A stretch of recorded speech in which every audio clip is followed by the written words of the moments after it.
भाई और बहनों, मातृशक्ति को नमन। हमारी सत्संग गहरी होती जा रही। सत्संग का अर्थ होता है अपने करीब रहना, अपने अस्तित्व, अपनी आत्मा के करीब रहना। लेकिन करीब रहने के लिए ज्ञानी पुरुष की हाजिरी चाहिए, उसका प्रत्यक्ष जो है उसकी उपस्थिति चाहिए। हम कितने भाग्यशाली है कि प्रत्यक्ष ज्ञानी पुरुष की उपस्थिति से, उनकी अनुभव वाणी से हमको सीधी सत्संग मिल रही है। एक तो हम टीवी पे जड़ के माध्यम से देखते हैं और आज साक्षात हमारे सामने विराज करके वो दे रहे हैं। तो ऐसे स्वामी जी को पाकर के समस्त श्रोताओं की तरफ से स्वामी जी मैं आपका अभिनंदन करता हूं, आपके प्रति कृतज्ञता। जय सच्चिदानंद। जय सच्चिदानंद। स्वामी जी, पिछले एपिसोड में आपने बहुत सुंदर सुंदर सहज सरल सुगम अध्यात्म विज्ञान की बातें कही।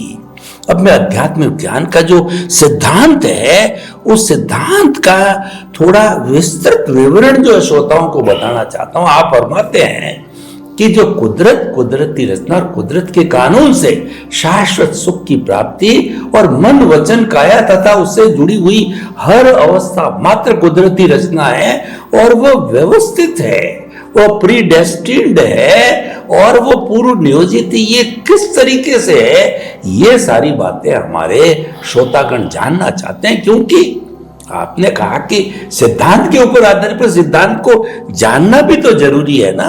तो कृपया इस सिद्धांत को अध्यात्म विज्ञान की दृष्टि से और खोल करके बताइए। यस, जय सच्चिदानंद। सिद्धांत क्या है? आज तक भारतवर्ष में कई सालों से ना ही शास्त्र द्वारा और ना ही धर्मगुरु द्वारा अज्ञान की सभी सही परिभाषा बताई ही नहीं। सभी लोगों ने अपने धर्म को न मानना, न फॉलो करना, इसको ही अज्ञान बताया। किसी ने अज्ञान की परिभाषा सही एक्सप्लेन ही नहीं किया, क्योंकि उनका प्रेजेंटेशन क्या था? सांप्रदायिक। उनका प्रेजेंटेशन सनातन सत्य नहीं था और इसीलिए उनके शास्त्रों में उनके पूर्वज गुरुजनों ने क्या कहा है वही फॉलो करेंगे और वही बताने की अपनी भाषा में प्रयत्न करेंगे। तो अज्ञान की परिभाषा ही नहीं निकली। अज्ञान इसको नहीं कहते हैं कि आप कौन से भगवान को मानते हैं या नहीं मानते। अज्ञान ये नहीं कहते हैं कि कौन से मंत्र या बोलते हैं या नहीं बोलते हैं।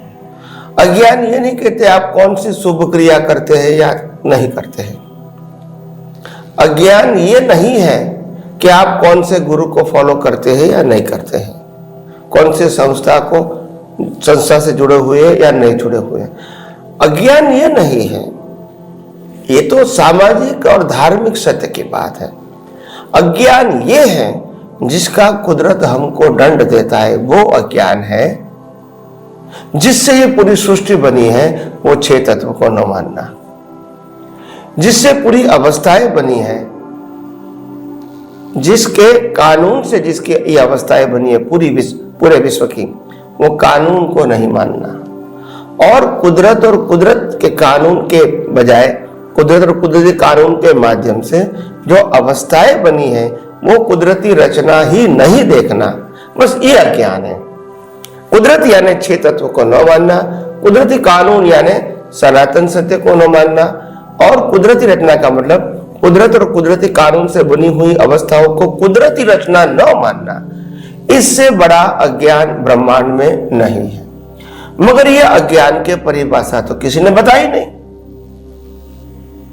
तो फिर क्या हुआ? ये अज्ञान के साथ हम सामाजिक और धार्मिक जीवन जीते, अज्ञान के साथ, तब तो कर्म बनेगा। क्योंकि जब अज्ञान के साथ आप सामाजिक और धार्मिक क्रिया करेंगे तो शरीर के मालिक बनेंगे, शरीर की क्रियाओं के कर्ता बनेंगे, शरीर के साथ जुड़ा हुआ सत्ता संपत्ति संबंध साधन के मालिक बनेंगे और शरीर को जिस प्रकार से शारीरिक मानसिक और वाचिक जो भुगतान आएगी वो भुगतान भी आपको करना पड़ेगा, क्योंकि आपके पास रिलेटिव सत्य रूपी अज्ञान है। तो ये अज्ञान होगा तो फिर राग द्वेष भी होगा। जब शरीर ही मैं हूं तब तो राग द्वेष होगा ही। क्योंकि शरीर की परिस्थिति हर समय एक रहती नहीं है। ऐसे मन भी परिवर्तनशील है, वाणी भी परिवर्तनशील है, संजोग के अधीन, और वर्तन भी परिवर्तनशील है, संजोग के अधीन। तो इस संजोगों को स्वीकार करना कुदरती रचना के रूप में, वो तो ज्ञान आपके पास नहीं है, तो आप रिलेटिव सत्य का ही उपयोग करोगे। और जब रिलेटिव सत्य का उपयोग करेंगे तो प्राप्ति और नुकसान का सब्जेक्ट आएगा, लाभ और हानि, मान और अपमान का संजोग आएगा, भीख और भय का सब्जेक्ट आएगा। तो फिर राग द्वेष तो होगा ही, और कर्म भी बनता रहेगा, और जन्म मरण ही होता रहेगा। तो अध्यात्म विज्ञान में हमको सरल भाषा में बताया कि अध्यात्म विज्ञान का मतलब क्या है।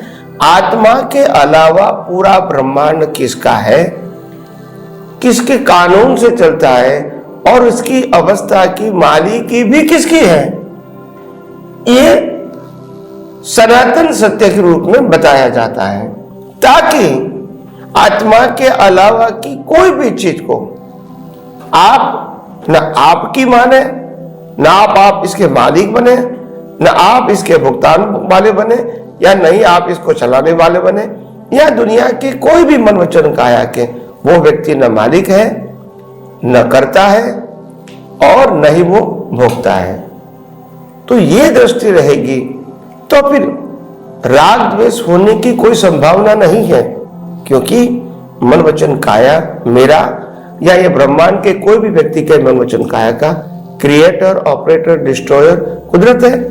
मैंने अभी नई परिभाषा बताई कि मन वचन काया का जनरेटर, ऑपरेटर, डिस्ट्रॉयर कुदरत है। इसका शॉर्ट फॉर्म है GOD, गॉड। तो ये कुदरत ने बनाया है, कुदरत चलाती है, और कुदरत ही अंत लाती है। उसका शॉर्ट फॉर्म गॉड, मगर वो शॉर्ट फॉर्म गॉड जो है उसका फुल फॉर्म किसी को मालूम नहीं हुआ, और इसलिए लोगों ने माना ये दुनिया भगवान ने बनाई है और भगवान चलाता है। और यही अज्ञानता से फिर क्या हुआ, देखो ये भी अज्ञान अगर सही होता तो भी हम एक दूसरे के ऊपर ब्लेम और क्लेम नहीं करते। हमने भगवान ने बनाई और भगवान चलाते हैं ऐसा तो मानते हैं धार्मिक सत्य से, फिर भी मेरा मन वचन काया को चलाने वाला मैं हूं, मेरे साथ जुड़ी हुई सत्ता संपत्ति सबन साधन मेरा है, और किसी ने मान अपमान दिया तो मैं भुगतान कर रहा हूं। बस ये अज्ञान के कारण फिर कर्म बनते हैं। तो अज्ञान नहीं होना, और अज्ञान नहीं होने का कारण अगर आपके पास विज्ञान है तो ही अज्ञान को मिटा सकते हैं, नहीं तो वही अज्ञान नए कर्म के रूप में कैरी फॉरवर्ड होगा। तो इसीलिए आध्यात्म विज्ञान बहुत सरल, सहज और सुगम है कि विज्ञान का मतलब क्या है, दुनिया के सनातन सत्य को जान के दुनिया को देखो, रिलेटिव सत्य को जान के दुनिया देखो नहीं। यही तो पजल है। पजल ये नहीं है कि शरीर है, पजल ये नहीं है कि मन में विचार आता है, पजल ये नहीं है कि मैं बोलता हूं, पजल ये नहीं है कि मैं क्रिया करता हूं, पजल ये नहीं है कि सत्ता संपत्ति सबन साधन नहीं है। ये सब कुछ है, मगर इसमें से कुछ भी न मेरा है, न मैं चला रहा हूं, और नहीं उनकी प्राप्ति और चला जाना ये मेरा सब्जेक्ट नहीं है। जन्म, जीवन, मृत्यु और मन वचन काया की सभी अवस्था वो कुदरती रचना है। इसमें प्राप्ति और नुकसान का सब्जेक्ट नहीं है। मगर जब सनातन सत्य नहीं जानोगे तो फिर रिलेटिव सत्य में तो ये रहेगा कि मेरा है, मैं मेहनत से मैंने पाया, मेरा चला गया, उन्होंने ले लिया, ऐसा सब्जेक्ट रहेगा, और राग द्वेष भी बना रहेगा। तो आध्यात्म विज्ञान का थीम क्या है? कुदरत, कुदरती कानून और कुदरती रचना। आत्मा के अलावा पूरा ब्रह्मांड है, वो 6 तत्वों से बना है, उसका एक नाम है कुदरत। 6 तत्व है चेतन, जड़, गतिशय, स्थितिशय, टाइम एंड स्पेस। ये 6 सनातन तत्वों का एक नाम है कुदरत। और वो तत्व अपने आप काम नहीं करता है, कुदरती कानून के आधार से काम करता है। वो तो न्यूट्रल है, वो कानून उनको रोल देगा। क्या देगा? रोल देगा। दिन होना, रात होना, ठंडी गर्मी, बारिश होना, बढ़ती ओट होना, ये सुबह होना, शाम होना, पूनम और अमास होना, ये सब अवस्थाएं बदलती रहती है। ऊपर भी ग्रह नक्षत्र, उनकी दिशाएं, उनकी गति, और सूर्य ग्रहण, चंद्र ग्रहण, ये सब कुछ जो हो रहा है पूरे विश्व के अंदर, वो कानून के मुताबिक हो रहा है, किसी की मर्जी के मुताबिक नहीं। और कोई व्यक्ति उसको परिवर्तन भी नहीं कर सकता, कानून के मुताबिक ही चलेगा। तो ये कुदरत का कानून है, और कानून के आधार से जो अवस्था बनती है वो भी कुदरती रचना है। तो हमारा जन्म से मौत तक पूरा जीवन और मन वचन काया की सभी अवस्था वो भी कुदरती रचना है, क्योंकि शरीर को बनाने वाला, चलाने वाला और अंत करने वाला कुदरत है। कई लोग कहते हैं कि शरीर मेरा नहीं है, ऐसा मानना और अनुभव करना, उसमें तो बहुत अंतर है। हम कैसे अनुभव करें कि शरीर हमारा है ही नहीं और हम इसको चला भी नहीं सकते? तो मैं सिंपल कहता हूं कि शरीर की इंटरनल जो सिस्टम्स है उनकी डिजाइन कुदरत ने बनाई, इसीलिए हमारे सबकी डिजाइन एक ही है। दुनिया का कोई भी डॉक्टर कोई भी बॉडी को रिपेयर कर सकता है, क्योंकि सिस्टम एक है। एक क्यों है? कुदरत ने बनाई, आपकी चॉइस नहीं है। तो पहले डिजाइन कुदरत ने बनाई, फिर शरीर जो पंच महाभूतों का बना है, पृथ्वी, जल, वायु, अग्नि, आकाश, जिससे शरीर बना है वो भी कुदरत का है। तो डिजाइन और शरीर कुदरत का है। इसको 75 या 100 साल तक जिंदा रखने के लिए बॉडी को क्या चाहिए? मिनिमम हवा, पानी, खुराक, वो भी कुदरत देती है। इसके अलावा हवा, पानी, खुराक तो कुदरत ने दिया, मगर इसके आगे इसको डाइजेस्ट करना, ब्लड बनाना और पूरे शरीर को फैलाना, शरीर में फैलाना, सप्लाई करना, पहुंचाना, ये भी काम कौन करता है? कुदरत करता है। और जन्म से लेके मौत तक, माँ बाप से लेके भाई बहन तक, और सभी अवस्था जो आती है पाप और पुण्य के रूप में, वो सभी अवस्था के संजोग कौन देते हैं? कुदरत देते हैं। लास्ट में श्वास बंद कौन करता है? वो भी कुदरत करता है। और हमारा जो शरीर है वो पंच महाभूतों में विलीन हो जाता है। तो ये पूरी प्रक्रिया कुदरत तो करती है। तो कुदरत करती है, कुदरत के कानून से आधारित होते हैं, 6 तत्वों के ऊपर आधारित है। तो इसको कुदरती रचना है, तो कुदरती रचना मानने में क्या तकलीफ है? किसी की कोई स्वतंत्रता नहीं है। और जो आत्मा है वो कुदरती रचना से सर्वथा मुक्त है। आत्मा, कुदरती रचना, उनकी अवस्था को प्रकाशित करने वाला है। तो जो प्रकाशित होता है उसमें जो लाइव प्रतिष्ठित आत्मा होता है, इनका ज्ञान दर्शन कैसा होता है, इस प्रकार से वो पुरुषार्थ करता है। आत्मा में तो पुरुषार्थ करने का स्वभाव नहीं है, उनका स्वभाव है तो स्व पर प्रकाशन। वो प्रकाश देता ही रहेगा, चोर को भी देगा, पुलिस को भी देगा, और जिसका खिस्सा कटने वाला है उसको भी प्रकाश देगा, सबको देगा। वो तो न्यूट्रल है। क्या है? न्यूट्रल। हाँ, तो इस प्रकार से ये कुदरती रचना काम करती है। मगर ये गहन विषय इसीलिए बताया, जहां तक विजन में खुला नहीं होता है वहां तक डेफिनेशन के रूप में किसी को आप नहीं बता सकते। किताबों में नॉलेज के रूप में है, मगर वो दर्शन के रूप में नहीं होता है। दर्शन के रूप में तो अनुभवी पुरुष की दृष्टि में होता है, जो पूरा सिद्धांत चौगर्दम से खुला हो गया है।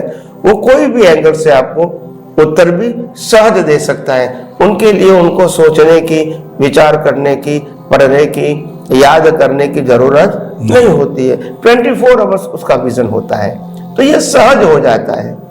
और इसीलिए ये हमको है ऐसा नहीं है, दुनिया की कोई भी व्यक्ति को ये विजन या अनुभूति प्राप्त हो सकती है। क्योंकि ये आध्यात्म विज्ञान का मतलब होता है आप किसी को समर्पित होना है, या किसी के पास से कुछ आज्ञा लेना है, या कोई ज्ञान विधि लेना है, या तो कोई रिचुअल्स करना है। वो सब्जेक्ट आध्यात्म विज्ञान में नहीं है।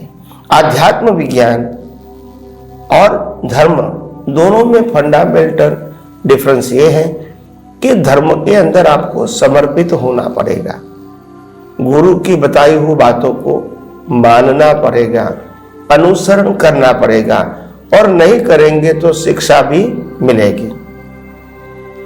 तो यह सरेंडर होने की बात होती है, फॉलो करने की बात होती है, और पनिशमेंट की भी बात होती है। आध्यात्म विज्ञान ये कहता है कि तुम खुद ही चेतन हो, तुम खुद ही अविनाशी हो, तुम खुद ही अनंत शक्ति वाले हो, और आपको आपकी अनुभूति करना वो सब्जेक्ट है, प्रकृति को क्या करना वो तुम्हारा सब्जेक्ट है ही नहीं। मगर ये बात बिना आध्यात्म विज्ञान की अनुभूति कोई बता नहीं सकता। तो इसीलिए दोनों बात ही अलग है। और कुदरत का कानून भी देखो कैसा है। कुदरत तो स्पष्ट कहती है कि जन्म से मौत तक दुनिया की कोई भी व्यक्ति अपने मन, वचन, काया से कुछ भी करेंगे, उनके लिए वो 100% जिम्मेदार नहीं है। क्योंकि शरीर भी मैं देता हूं, जिंदा रखने के लिए हवा पानी खुराक भी देता हूं, मैं ब्लड भी मैं बनाता हूं, पूरी बॉडी को पहुंचाता भी मैं हूं, और कर्म भुक्ति का भुगतान के हर संजोग भी मैं देता हूं। तो उनके पास तो कोई स्वतंत्रता है ही नहीं, तो वो जिम्मेदार कैसे होंगे? तो वो जिम्मेदार नहीं है कुदरती कानून के मुताबिक। मगर कुदरत कहते हैं उसकी जिम्मेदारी क्यों आती है? तो तब आती है जब कहता है मैं शरीर हूं,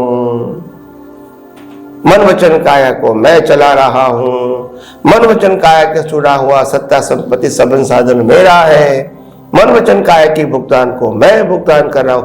ये सब्जेक्ट आएगा तब कर्म बनेंगे और तब जिम्मेदारी खड़ी होगी। बाकी कुदरत कहते हैं कि जो जीवन जीता है उसके लिए वो जिम्मेदार है ही नहीं, और इसीलिए हम इसको जिम्मेदार मानते भी नहीं है। मगर जहां तक ये सनातन सत्य रूपी आध्यात्म विज्ञान समझ में नहीं आता है तो इंसान अपने आप नए कर्मों को बनाने की गलती करता ही रहता है, चाहे पुण्य के रूप में चाहे पाप के रूप में, मगर होती ही रहेगी। उनके पास और कोई ऑप्शन नहीं होता है। तो इसीलिए मैंने कहा कि आध्यात्म विज्ञान वैसे तो अगर अनुभवी पुरुष मिले तो सहज, सरल और सुगम है।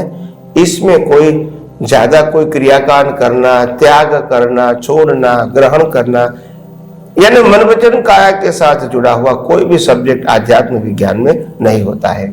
आध्यात्म विज्ञान वो केवल दृष्टि का विषय है, और दृष्टि में दो पार्ट है, ज्ञान और दर्शन। अपने ज्ञान और दर्शन को सम्यक बनाना और सम्यक बना के परिपक्व करना, और धीरे धीरे मिथ्या ज्ञान, मिथ्या दर्शन और मोहनीय कर्म को खत्म करना, यही आध्यात्म विज्ञान का मार्ग है। मगर ये पूरा पुरुषार्थ दृष्टि के ऊपर आधारित है, मन वचन काया के ऊपर आधारित नहीं है। तो इसीलिए उसको सरल, सहज और सुगम बनाया। और जब धर्म की बात आएगी, सामाजिक बात आएगी, तो मन वचन काया ही सेंटर में रहेगा, और इसीलिए वो तो डिफिकल्ट रहेगा, क्योंकि हम जो कुछ भी करना चाहते हैं हम नहीं कर सकेंगे, क्योंकि वो हमारे कंट्रोल में नहीं है, वो कुदरती रचना है। तो जैसे जैसे आपको ये आध्यात्म विज्ञान समझ में आएगा, वैसे वैसे आप इसको समझने के बाद जब उपयोग करोगे, अनुभव करोगे, तो आपको खुद को ही समझ में आ जाएगा कि आध्यात्म विज्ञान किसी व्यक्ति की ओनरशिप या मोनोपोली नहीं है। ये तो सनातन सत्य है, और बताने वाला भी अनुभवी हो सकते हैं मगर मालिक नहीं हो सकते हैं। इतना सरल, सहज और सुगम विज्ञान है। स्वामी जी, आपका बहुत बहुत धन्यवाद।